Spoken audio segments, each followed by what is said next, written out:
That one glorious word represents more than just the geography between the Sabine and the Rio Grande. It represents a unique idea and way of life.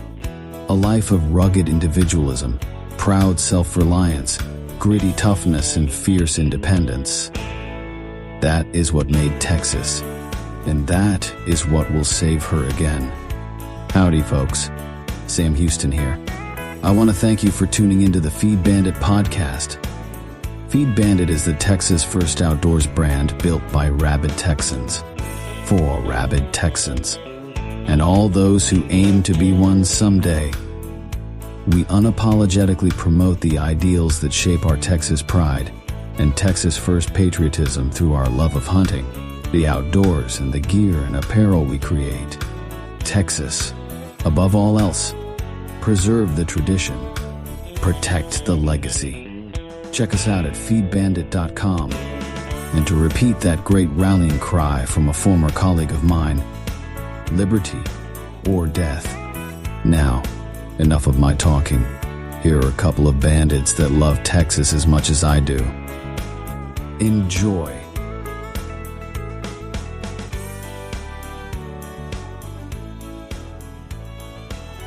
Well, howdy, friend. Welcome back to the Feed Bandit podcast. Jimmy back with you.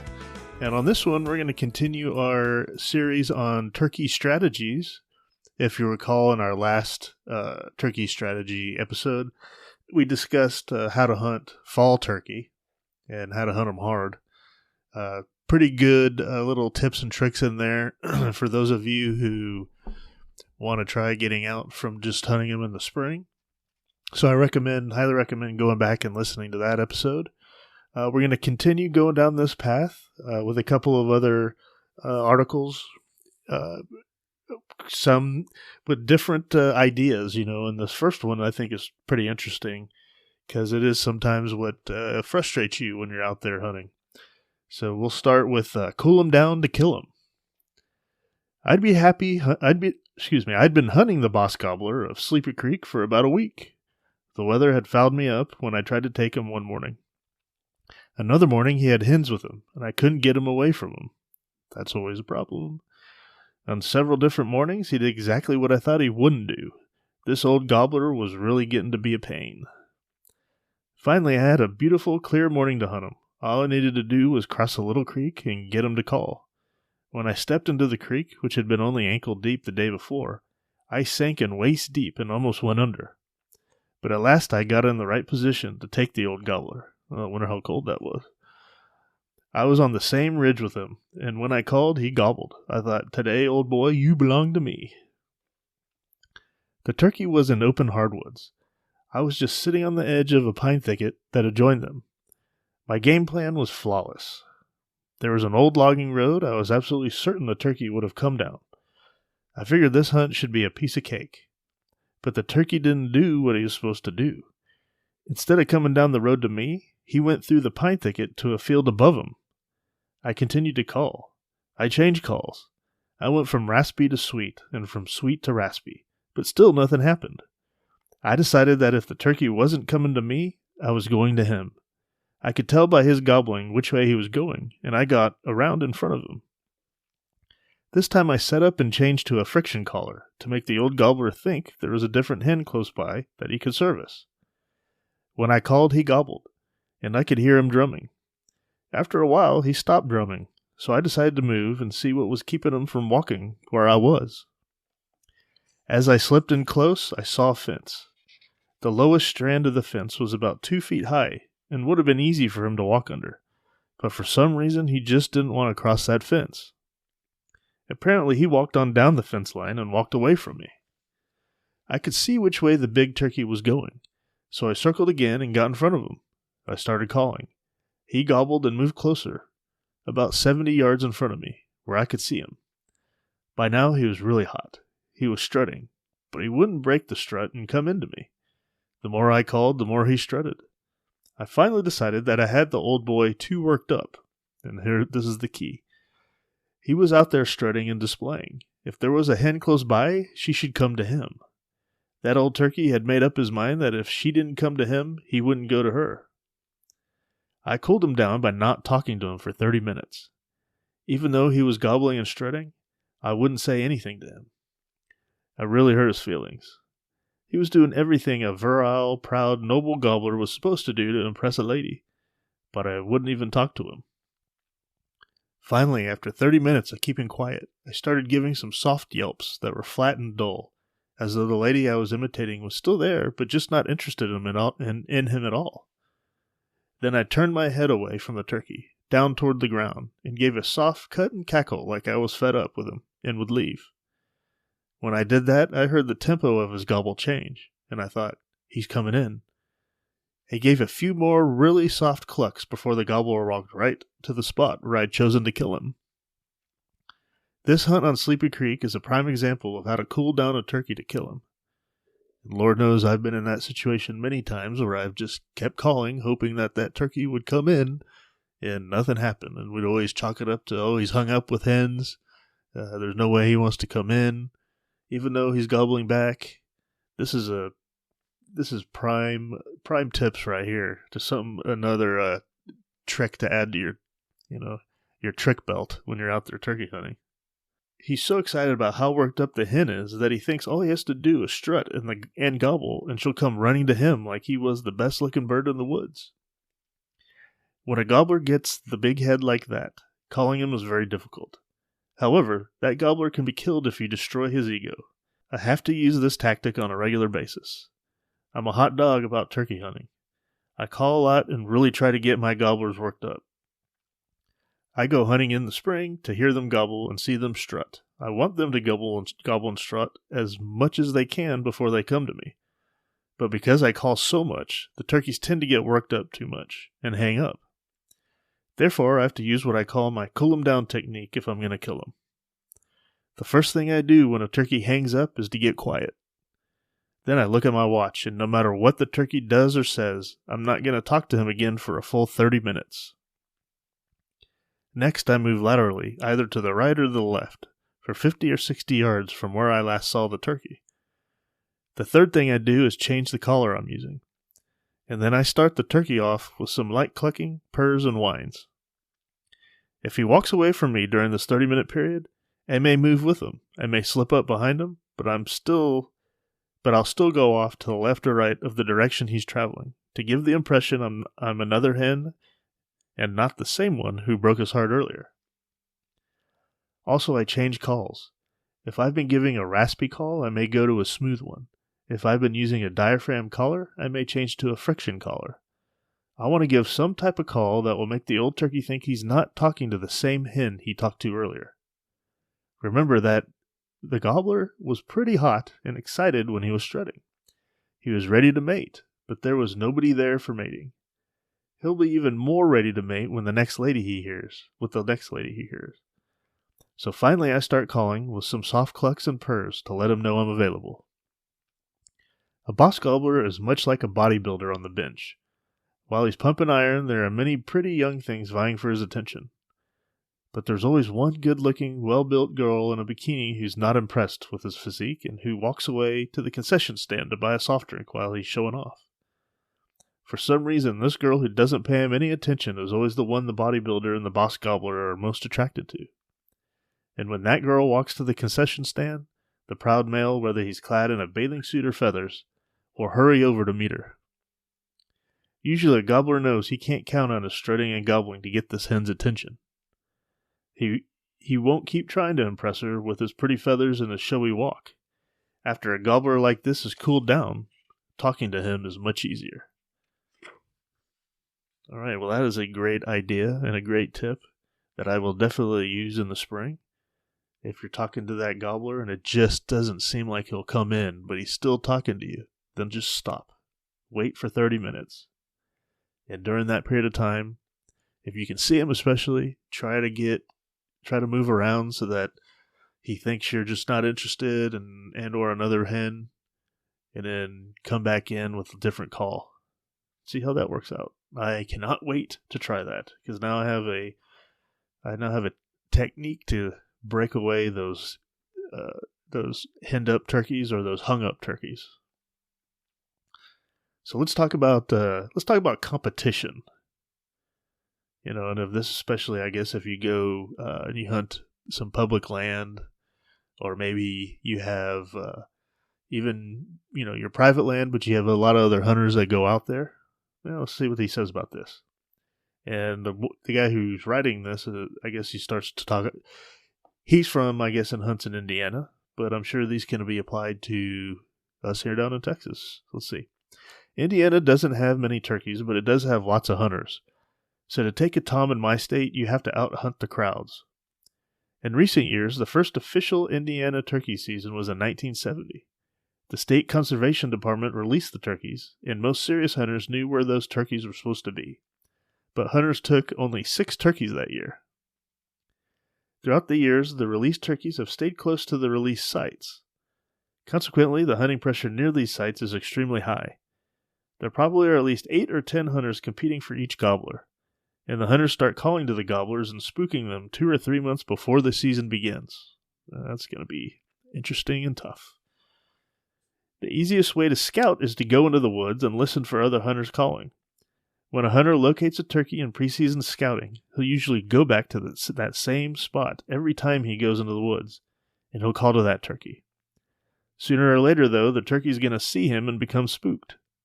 For this reason, I try to find a calling spot where I think a gobbler has never heard a hen calling. I listen for other hunters and eliminate the spots they call from. The turkey should then come to my spot because he's never been spooked there. Though this kind of scouting is relatively easy, taking a turkey under crowded conditions is still difficult. A tougher way to scout, but a way that's actually been more productive for me, is to go to places where the turkeys aren't supposed to be. I use topo maps to indicate or to locate big hollows far from the release sites, hollows that have several hears nearby to call from. I start scouting these areas long before the season opens. I also talk to landowners and ask their permission to hunt. Most of them don't believe they have turkeys, but they do. I don't find many turkeys by scouting this way, but the ones I do find are usually mine.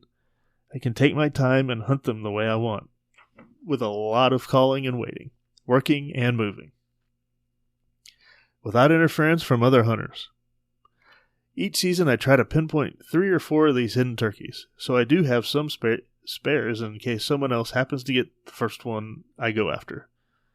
If I can't find any hidden turkeys, and if the season is about to close, I hunt in areas where there are other turkeys and lots of hunters. When I hunt the heavy pressure areas, I use my kicking and gouging tactics. I assume that most of the turkeys there have had more calling than they care to hear, and are call shy. After finding a gobbler and choosing a spot where no one has called to a gobbler before, I set up. Then I cluck 3 times while he's still in the tree, and never call again. Most of the time he won't answer these clucks, but in many cases he'll slip in to see what made them, and that's when I take him. Using this tactic, I rarely hear a turkey between the time he flies down and the time I actually see him, so I'm hunting without knowing where he is. Yet by calling less, I feel I have a greater chance of taking a tom than the hunters who call a lot. I'll also try to outlast the competition. When I find a turkey, I go to him every morning. If other hunters continually see my truck parked in the same place, they will get discouraged. So knowing they'll have competition for the turkey that morning, they'll locate another one to hunt.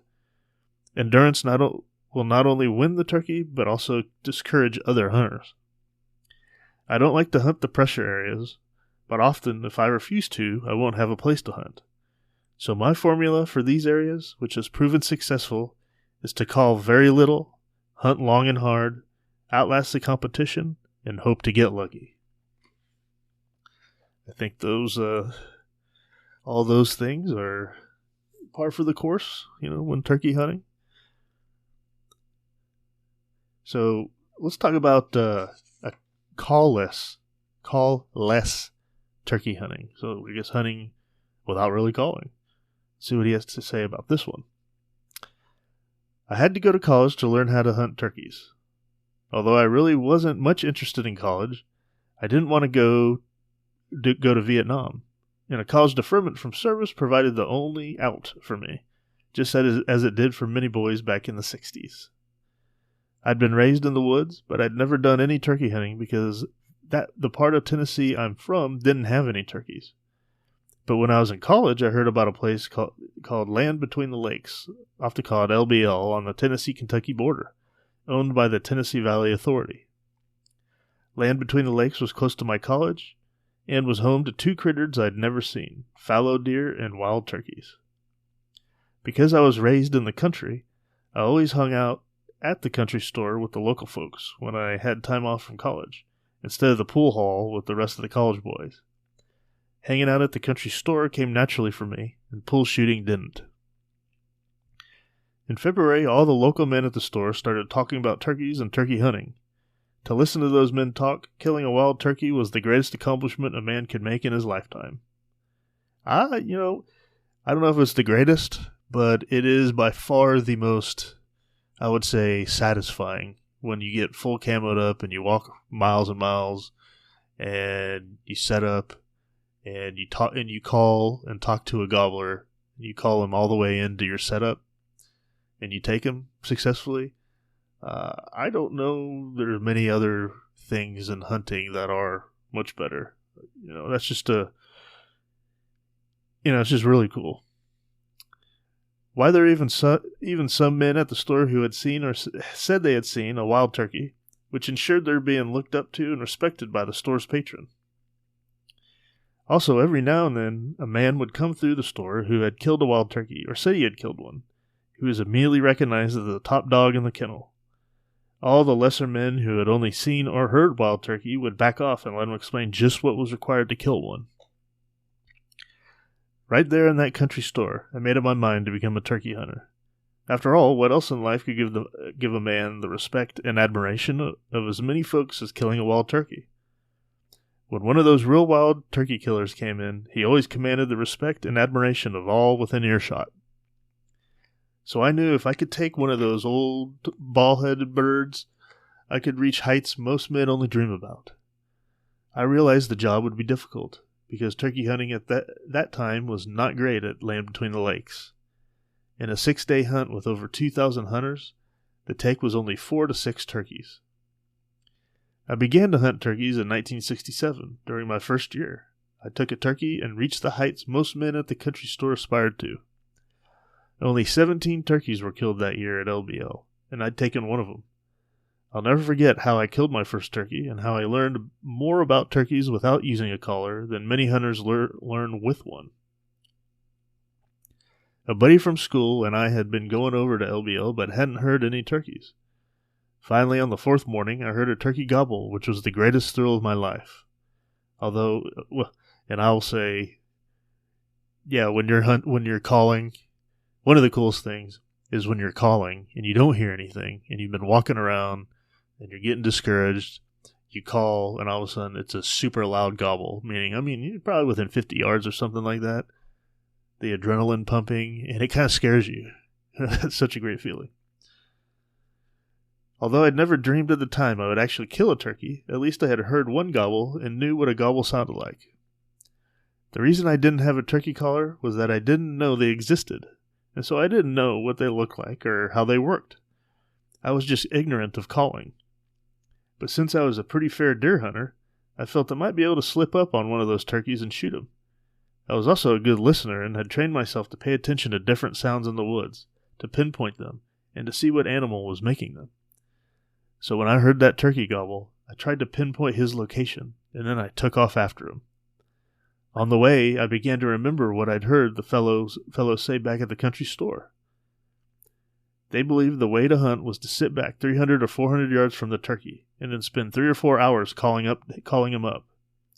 So I figured that with so many hunters in the woods and so few turkeys to hunt, the only way I could kill one was to get closer to him and get there first, before the other hunters did. I thought, if those old-timers are going to wait and attempt to call the turkey from a ridge or 2 away, I'm going to get on the same ridge with them and try to shoot him. The turkey gobbled an hour to an hour and a half. I decided he was staying in one small saddle of the ridge to do all his gobbling and strutting, so I belly crawled up the ridge. When the turkey moved away from me, I'd crawl in his direction. When he turned and walked towards me, I'd lie flat and not move. I kept crawling until I was within 50 yards of the spot where the turkey would turn to walk back to me. While he was still going away, I sat down next to a tree and waited for him to make his turn. After 45 minutes, I knew that sooner or later he was going to walk back past me, or he was going to walk off in the opposite direction. Luckily, when he quit strutting, he walked close to me, and I shot him. When I returned to the store and told my friends about killing a turkey, they were all duly impressed. I continued to use this stalking tactic for 5 years and was successful in bagging 2 turkeys and probably spooking at least 10 more. I learned about what turkeys do, why they do it, and what kind of noises they make. I understood that the most important sound to recognize is the strutting, because there are numerous turkeys that will strut and won't gobble. Unless you can identify the sounds of a turkey strut, you may walk off and leave gobblers that are within killing distance. Also, when the turkey is strutting, he's absolutely confident there's no danger around, so you can move on him and move around him much easier than if he were looking at you. In those days, when I heard a turkey strutting, I would try to move within 30 yards, always staying below or above him so that more likely he wouldn't see me. I never wanted to be on the same level with the turkey, but I was careful not to slip in too close to him. I always attempted to take the turkey after he'd quit strutting, when he decided to walk off. I just wanted to be in the path he'd take when he walked out of his strutting area. At least that's the way I started turkey hunting. But the longer I stayed in the woods, the more I understood about turkeys. I learned how to go into the woods early in the morning and hear a turkey gobble, fly down, and walk off. Our turkeys in Tennessee and Kentucky usually walk on the tops of ridges because that's where they can hear their hens the best. So when I heard a turkey gobble from the roost, fly down, and begin to walk along a ridge, I'd take off running to get ahead of him on the same ridge and wait for him to walk towards me. Sometimes I have to sit and wait 2 hours, but many times the turkey would just walk along that ridge right into my gun sights, and I never would call. Even since I've learned to call, I don't try to call a turkey that's just naturally and normally going to walk to me. There's no sense in calling if you don't have to do it. Many hunters would say this is not the most ethical way to hunt, and would label me a bushwhacker. I don't know. Why? Why would that be? I don't know if I agree with that. But in my opinion, it's much easier to call a turkey in than to figure out just where he's heading, get in front of him, and be sitting there when he walks up. This tactic works well when many other hunters have been in the woods fooling with the turkeys, or when you're trying to take a call-shy gobbler. When attempting to get in front of a turkey walking a ridge, remember one thing. Don't take a stand on top of the ridge where you can see him coming for 200 yards, because he can see you for 200 yards too. Take your stand one side of the ridge. Then, when you see him, he'll be only 50 to 60 yards away. To hunt this way, you have to be both aggressive and patient. You must go after the turkey aggressively, moving quickly to get in front of him.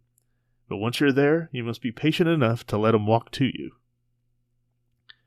After 5 years of hunting turkeys at LBL and having a reputation of a pretty good turkey hunter, I was embarrassed that I didn't own a call and didn't know how to call a turkey. However, I met Harold Knight, who had called turkeys all his life.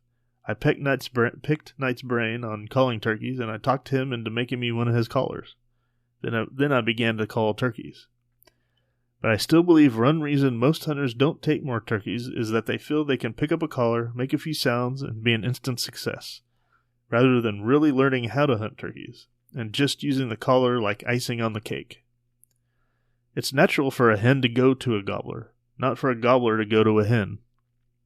When you call, you're trying to make the gobbler perform an unnatural act.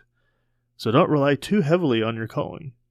You'll be far more successful if you understand that it's easier to let a gobbler do what he wants, and that you kill him in that to kill him, you need to be where he wants to meet a hen. Calling is only 10 to 20% of what it takes to bring home a turkey. Learning to hunt without a caller accounts for 80% of my success, while my calling accounts for only 15%.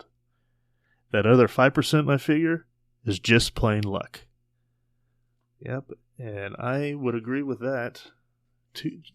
Plain luck is a big piece of it. Usually all the time. But that's an interesting little tactic there. Of course, the key is doing your scouting, finding where they roost, getting a good idea of where they walk, and then just sitting down and waiting for them to come to you. It's another great strategy that we learned here. And then finally, let's continue this kind of idea here about a lot of hunters being where you're trying to hunt or pressuring the turkey you're going after. It says if too many turkeys and too many hunters. South Carolina, where I generally hunt, has an unusual turkey population and also has unusual hunting conditions. There's an excess of hens, so the gobblers don't have to fly down until they actually see one. Some of the big gobblers stay in the trees until 9 or 10 a.m. When they do fly down, they may stay in the strutting area for 2 to 4 hours, waiting for hens to come into them. They may gobble for several hours, so they're relatively easy to find. But taking one of these harem kings is sometimes difficult. He doesn't have to chase the hens. All he has to do is gobble and wait for the girls to show up. Most often, he'll call from his tree and fly to a strutting area where he has a clear field of vision for 100 to 200 yards. A bronze sultan like this is easy to locate but hard to kill. He'll readily come to a call because he knows the hens will come to him, and you can't move on him because he'll see you. To add to the difficulty, South Carolina has one of the longest deer seasons in the nation, August through January. Wow, I did not know that. That is pretty cool. And deer hunters may flush a turkey 2 or 3 times a day and call to him. When I go to hunt in the spring, I've got turkeys that have been flushed and called by deer hunters for 6 months, and also by turkey hunters who started scouting and calling in February. So these turkeys know what a man is, and they're call shy. In woods with high hen populations and heavy hunting pressure, you have to scout well enough to become familiar with the turkey you plan to take. My scouting consists not only of finding the turkeys, but also of learning which ones do what, and where and when they do it. Some turkeys gobble only in the morning. Others gobble only at noon, or in the evening. By learning where and when a turkey gobbles, I know how to locate him each day. Then I try to figure out where I need to be to take him. Finding a spot to shoot from often requires getting on a first-name basis with the turkey and knowing what he's going to do before he does it. I've developed a technique for taking a harem king.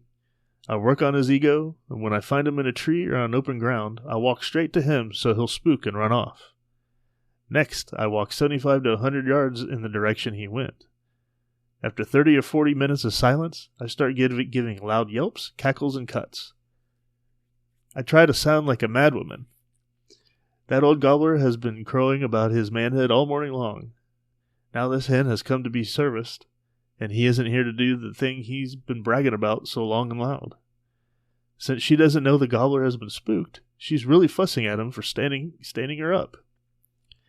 The calls I give are my rendition of what any female will say to a man who stands her up after she's had her hair done, bought a new dress, and put on makeup. I found that the old gobbler usually will come running back to prove his manhood, and then wind up as dinner at my house. To take a tough turkey in hen country, spook him, give loud demanding calls, and shoot before he runs over to you. All right, wow. Well, see, there you go. That gives you, an out to if you happen to spook a big gobbler while maybe you've been sitting a long time and you got tired and impatient. You stood up and you look over and there he is and he spooks. Well, all's not lost. Perhaps what you can do is what this guy did, is you walk 50 to 100 yards in the direction he went and start doing those crazy calls. And maybe that gobbler will come back. So there's another technique for your technique bag to take out there if you end up spooking someone. So we had that. If you spook them, chase them. And then we had finding out which way they're going to go and not using a call. So call less turkey hunting. How do you beat a lot of competition? If you're hunting heavy pressure areas, let's see, you call less, call much less. You're still calling, but you're calling much less. Not necessarily call less, meaning like no calling. So calling much less was a tactic there. And then the last one was cooling them down. So you get them all worked up, and if they're hung up, you stop, and then you move. I don't know, what did it say? 50, 100 yards in another direction, and then you start calling softly to get that turkey back to decide finally, you know what, screw that, I'm going to go to that hen because she's not coming to me, and that is not acceptable. So that's another interesting little technique to put in your utility belt, if you so to speak. So cool. Some more tips and tricks and techniques that we learned about today in turkey hunting. It sounded like these are better, obviously, for spring when the gobblers are out there really gobbling and looking to mate and whatnot. However, you know, I guess the one of if you know where they are, where they're going to go, that will work in the fall as well. Things like that. Adapt and modify to wherever you are and whatever season you are hunting the turkey, and see if you get any good results. These are going to be some fun techniques to try out for sure. All right. Well, I'm going to leave you with that on this Turkey Strategies episode. Thank you so much for listening. Don't forget to go over to feedbandit.com and join our email list. If you do that, then we'll send you a code for 10% off. Oh, 10% off what? Our new stuff that we have out there. We got some polos, some camp polos that reflect our unique take on hunting and our unique take on Texas, the land we love so much. Check them out. I think you'll find them, at least one in there that's really cool. So get on our list to get that discount. And then take a look at our hats, our caps, our bandit caps. Same story there. I think they're pretty cool and unique, historical and hunting type caps.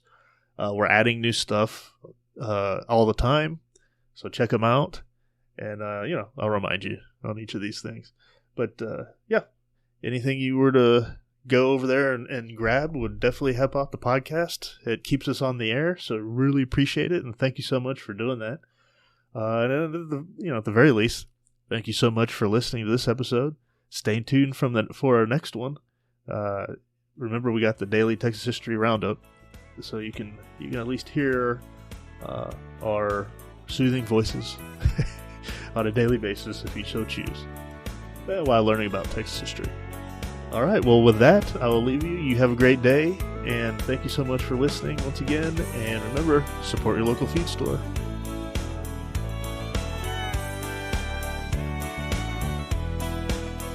Well, I hope the Bandits gave you an interesting episode that either entertained or educated you. Or better yet, both. Hell, I told them this podcasting thing looks harder to do than defeating Santa Anna. So if you would, please help them out by sharing it with all your like-minded friends to help the Bandits get the word out.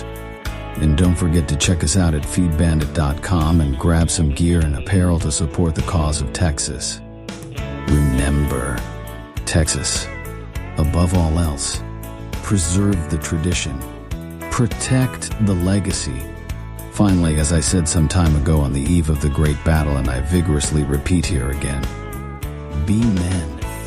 Be free men, that your children may bless their father's name.